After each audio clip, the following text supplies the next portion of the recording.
Ever since the conclusion of Arcane Season 2, one phrase has echoed in my mind constantly as I try to puzzle it out. Ambessa's words to her daughter: "Are you a fox or a wolf?" And the reason those words have stuck with me is because of my instinctual reaction the first time I watched that scene.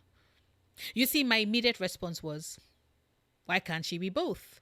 Why does she need to choose to be a fox or a wolf? Is she not better served being both? It wasn't until I'd finished the show that I finally realized it. The answer to the question indeed is to choose to be both. The problem, however, was that Ambassa Merdada was the one asking the question and felt like there needed to be a choice. Because unlike her daughter, Ambessa was all wolf, which was why she lost. The Black Rose, or as she's later revealed to be, LeBlanc, on the other hand, is all fox, and that is why she lost as well. Of course, LeBlanc's loss is temporary. She is one of the foremost Noxian mages, after all, and the Black Rose has existed for eons prior to that point. But in that moment, when LeBlanc had wrestled power and thought that she had Mel trapped, Mel breaking out was to signify that she had merged what her mother thought was her weakness on her part with the strength and mercilessness that had dominated all of Ambassa's interaction with others prior to that point, i.e., Mel Medarda was both fox and wolf. And these are two traits that women, especially black women, need to inculcate as we navigate the world and the spaces within which we find ourselves.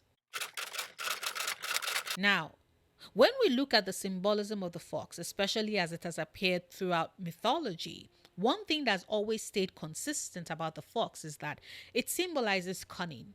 The type of cunning that is required to gauge situations and take advantage of what it is that you can see in order to survive.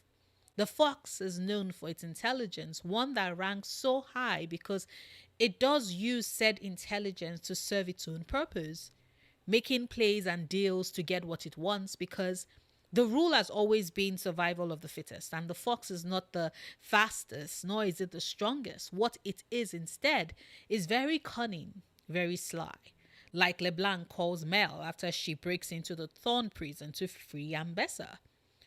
The true heart of being cunning is to recognize the intelligence and ploys of others as well, especially when those plans are turned against you. That's the only way you get to change things back to serve your purpose. It's why the first thing that Mel says after she sashays her way back into the prison is, "I see your face, deceiver." Because in mythology, the one who's known to be cunning and sought to deceive is the fox and the tortoise. But that's another conversation for another day. Back to what the fox symbolizes, it represents intelligence, intuition, and adaptability. And these are qualities that Mel ultimately needs as she heads up to Nexus. It's what is going to help her survive in place of Ambessa. Because the Merdada line is being clearly targeted by the Black Rose. And all of these traits are the only way Mel is going to survive. But she can't just survive off of her cunningness and intelligence alone. She also needs strength, the mercilessness of a wolf, which is where that comes in as well. The wolf in mythology has always symbolized the raw primal power to be found in nature. It is a savagery that speaks to how one can only survive by the sheer ruthlessness that nature requires. In Norse mythology, Loki's children with the Jotun Angrboda all symbolize aspects of life and death that are uncontrollable beyond what we can even dream of conceiving. Fenrir, the wolf, is wild, untamable nature itself. Yomuganda, the Midgard serpent, is the monstrosity that wraps around the world and represents the untamable seas, ferocious in its destruction. And the Lady Hel rules over the underworld and those unworthy of entering Valhalla. The wolf across mythology has always symbolized and signified the force of nature. To give into the wolf, to be the wolf, is to be unstoppable in your ferocity and savagery, but to be the wolf is to also have the strength worthy of being one. And to be fair, in Ambassa's defense, back when in Noxus, she urged Mel to be the wolf and cast her aside to someplace safer where her pretty words, her diplomacy, and her cunning would be better served in Piltover.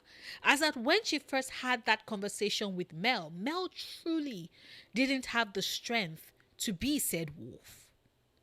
What, however, changed was the awakening of her powers thanks to the X-Core. With her coming fully into her identity as a mage, specifically as an empath, she's able to wield considerable power and be merciless when the situation calls for it, as we see with the destruction of the prison of thorns that LeBlanc built. In that moment, Mel Medarda showed that she has what it takes to be a wolf. In fact, from the moment prior in the fight with her mother and Caitlin Kerriman's support, Mel showed that she had become the wolf as well. Because not only does the wolf symbolize our primal nature and savagery, but the wolf has also been a symbol of protection. The one who looks out for and cares for those within its protection, drawing back from the mythology of Romulus and Remus and the founding of Rome. To be a wolf is to demand to be untamed, to let your wildness run free, to have the power to be your own person, fearsome in your destruction and single-minded in the pursuit of your victory. And if we look at Mel Medarda and consider the journey ahead and what she's likely to face as the new untested leader of House Medarda in Noxus, then we can realize how being a wolf would serve her well. Now imagine her pairing that up with her identity as a fox as well. The cunning and brilliance and intuition that brings her, that she gets to wield. It drives home the point that she truly might be what her house needs to not just survive now that they are back in Noxus, but to thrive as well. After all, Noxus is not as averse to mages as Piltover was, thanks to Ermidenga's fears. And yes, Mel showing LeBlanc what she's capable of and letting her know that she sees her, and by extension the rest of the Black Rose, for what they really are, might definitely throw some impediments her way as she tries to establish House Medarda to the heights they have been prior to Ambessa uprooting them all because of the target she had on her back. But the one who has been tasked with that responsibility, who has the chance to raise her house beyond heights her mother could have ever dreamed of, is indeed Mel Medarda. Her ambition, her drive to make a name for herself and her family, which we saw in full effect in Piltover back when she was only a fox, gives us a hint of what she's truly capable of now that she's also a wolf. It will be very interesting to see how things shape up now that we are going into Noxus for the next leg of story development from the studio.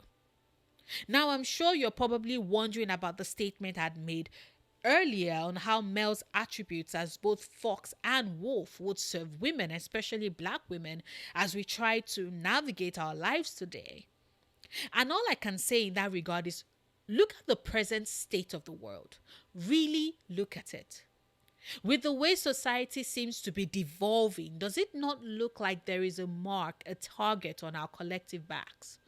Does it not look like we are being chased, pushed to the wall with no escape, no recourse, and no way out?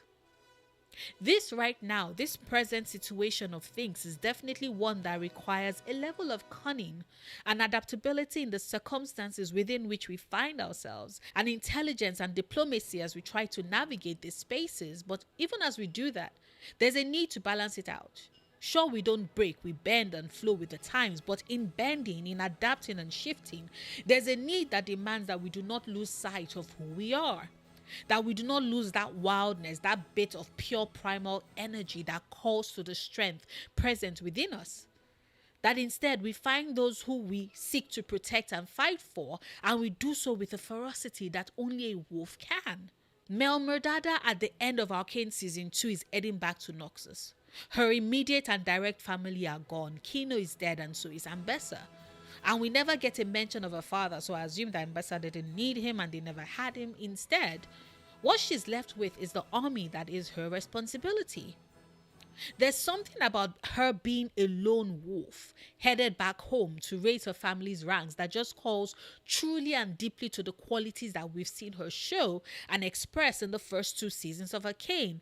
And there's that expectation, the question of whether or not she will find success.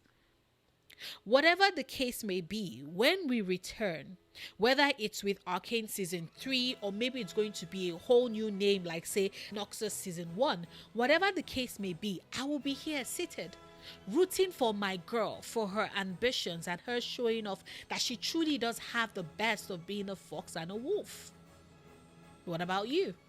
Are you excited for the next season that Fortiche is going to be bringing our way? Let me know in the comments.